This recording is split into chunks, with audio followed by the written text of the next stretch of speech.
Hey, and welcome back to the LIT AF podcast, Riff. I'm your host, David Preston, and the LIT AF podcast started when I was teaching, and I thanked students on a blog post for taking the journey with me. And one of my students, Leslie, replied, no, Dr. Preston, thank you. This course was LIT AF. And being the good, ignorant, white, middle-aged guy that I am, I had to go to Urban Dictionary to look it up. And I thought it was perfect. The LIT AF podcast is usually focused on works of literature that contain all of the life wisdom and sex and love and death and trauma that made them classics in the first place and speak to the human condition and touch places in our heart that we think no one knows about, but that you also can't really talk about in the classroom. And that, for that matter, younger people wouldn't necessarily have the life experience to understand, even if you could. And over time, I've branched out because open source learning, which is a fancy way of describing some practices that we've used for thousands of years and that I've used in my own teaching, and many other people do too, but also include technology and what we're doing right now to connect with information and people and resources all over the world, but also to explore our own passionate curiosity. Open source learning is something I dip in and out of, not only in my professional life, but also in my personal life, because I'm constantly learning myself. And it boggles my mind that we have specialized ourselves out of anything meaningful. And let me explain what I mean. If I talk about learning, immediately people go, oh yeah, that's a mental process.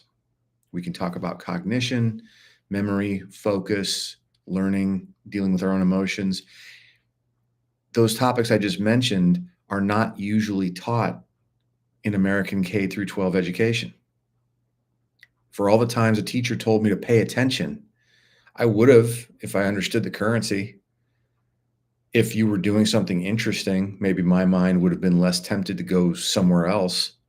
I got in so much trouble when teachers thought I wasn't listening and challenged me. And I could repeat back the last 5 minutes of what they'd said. I just didn't give a shit because I also had other things that were more interesting to me to think about. So the mental part of our learning and sort of our user's manual for our own mind is something that, for people who have the motive and opportunity, we have billions of dollars of self-help industry. And whether it's formal or even medical, like psychology or psychiatry, or whether it's less formal workshops, books, life coaches, on and on and on, we seek these resources out because we don't learn them early on. And sometimes they trip us up and cause us trouble.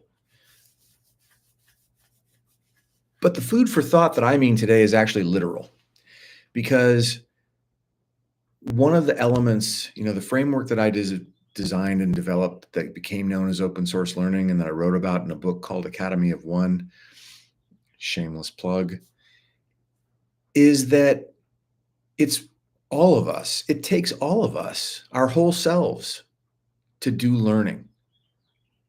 It's not just mental, it's physical, it's civic, it's spiritual, it's technological. And today I really want to focus on the physical. Wherever you are in the world and whatever your interests, it's probably familiar to you to think of nutrition as pleasure, as social connection, as fuel.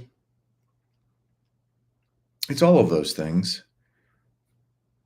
But when we talk about food, we're not necessarily talking about the same thing. I had so many students come into my classrooms over the years and start off strong, even wild-eyed, not necessarily on drugs or doing anything wrong, But apart from being sleep deprived and under exercised and all of that stuff, I'll save those for a different day. They were malnourished.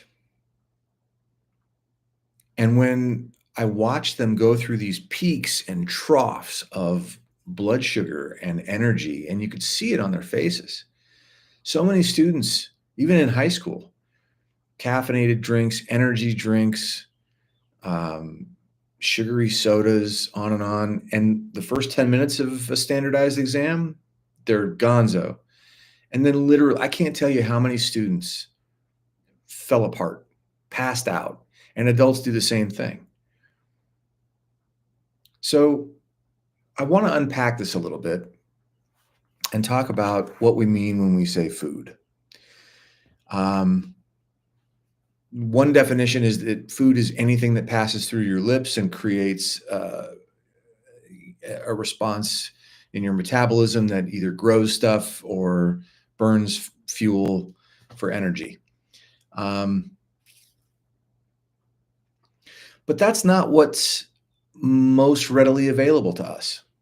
What's most readily available to most people is ultra-processed food, which is really kind of an oxymoron.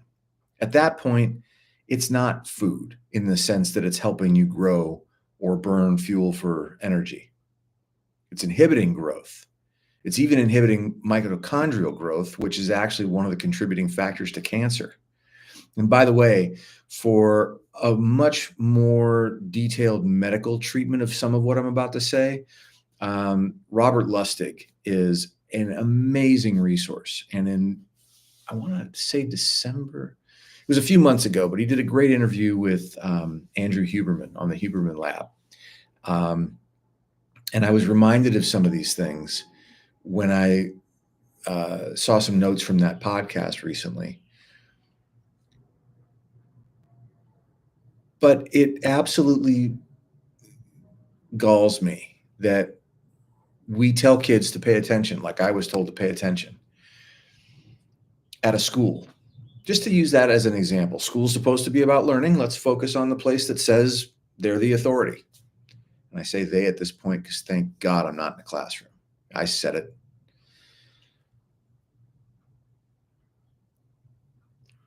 School food programs are the dominant fast food in the United States of America. You add up all the other fast food companies, and they don't serve nearly the number of meals that schools do. And what do schools serve in the morning? Ultra-processed cereal, orange juice, processed orange juice that contain an average of 41 grams of added sugar. 41 grams of added sugar. The average daily recommended amount from the American Heart Association is 12 grams per day. And you're starting people off with 41 grams of sugar. That is metabolically catastrophic. That is poison. That's doing harm. No wonder people can't sit still in small spaces for starters. No wonder almost half of American children are overweight. Something like a quarter of American children are obese. And I think it's important for us to talk about this stuff. There was a time I was looking back at a book I published in 1997, and I looked at myself on the back cover. Wish I had I do have a copy here. Look at that guy. First of all, it looks like a 1950-something yearbook picture. But second of all, look at the shape of my head. I was a fat baby Huey, and I get to call myself fat. Nobody gets to tell me I cannot call myself fat. Can I call somebody else fat? That's super tricky. I love everybody, and I really don't want to hurt anybody's feelings, partly because I want people to get this message, and I don't want people to get upset with me. But somebody's going to get upset with me. I taught a master's degree course in the evening for educators who were getting their California administration credentials to become, principals and superintendents. And I remember making a comment about fast food and doing drive-through. And I thought I was being compassionate. I thought I was being empathetic. And people still got upset with me because they said, no, Dr. Preston, it's not a choice. I don't have a choice. My kids are upset. And they went on and on about the money and the time, and I get it. We have immediate needs that we fill through caloric provision and consumption. But those needs are only tangentially related to our physical health. And we rely on our physical health to fuel everything that we do. You can't put sugar in the gas tank of a Ferrari, even though it's a Ferrari. You might be the most amazing thinker in the world. You might be the most amazing family person in the world. And some of this is nobody's fault individually. We have all of these industries and marketing campaigns and governmental systems that create food deserts and food swamps. A food desert is where there's no access. A food swamp is where there's access, but it's just filled with crap. And exercise and fasting alone don't really do it. So how can we make a meaningful shift here? How can we individuals do something to help ourselves, to help our children learn? Well, the first thing we can do is get good information about what we consume. Fruits and vegetables, natural ingredients, peanut butter that doesn't have more than one ingredient. I love me some peanut butter. I did a whole riff on peanut butter. But the only peanut butter I eat has one ingredient, peanuts. So fruits and vegetables, legumes. If you're a meat eater, good for you. But what kind of meat? Are you eating the marbled meat with all the fat in it? Are you eating the corn-fed meat? Are you eating anything with high fructose corn syrup in it? You can take my word for it, or you can do your homework, as all the online folks like to tell each other to do nowadays. And I encourage you to get information. Don't take my word for anything. For God's sake, this is a great place to start, I hope. It's a lousy place to stop.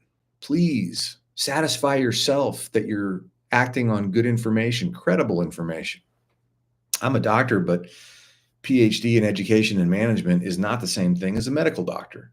Find an endocrinologist. Test it. But in the meantime, if this is your first foray into thinking about insulin or blood sugar or inflammation or leaky gut or any of that stuff, or just losing weight or having better energy throughout your day, here are a couple things you can do.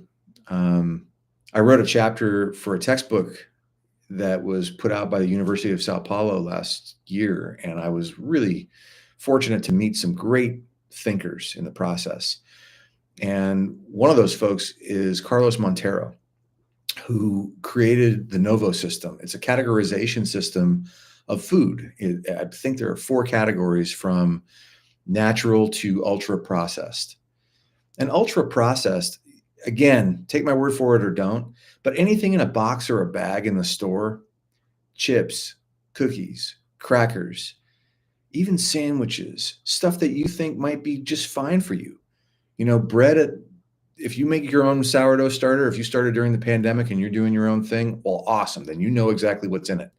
Otherwise, store-bought bread has sugar because it takes longer to go stale.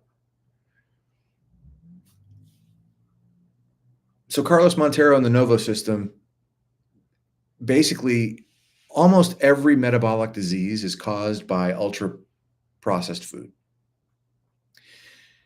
If you're eating Chips Ahoy, you're killing yourself. Oreos, chips, Doritos. I mean, I go down the list. It's all fucking terrible for you. There's no two ways about it. It's unequivocal. It's poison. Somebody not going to like this? I don't care. I'm not here to make you feel happy about your food choices. Your food choices, if you're like most Americans, probably suck. The good news is you can make better choices. I mentioned Robert Lustig earlier. He also has a wonderful online tool called Perfect, PERFACT.co.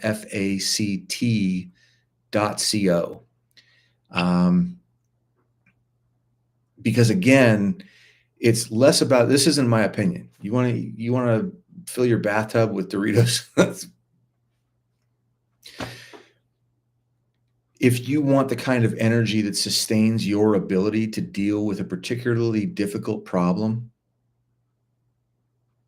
a particularly difficult situation or person, a complex concept, if you want to focus better, if you want to remember better, if you want to feel more in harmony and balance with your emotions, if you want to process information,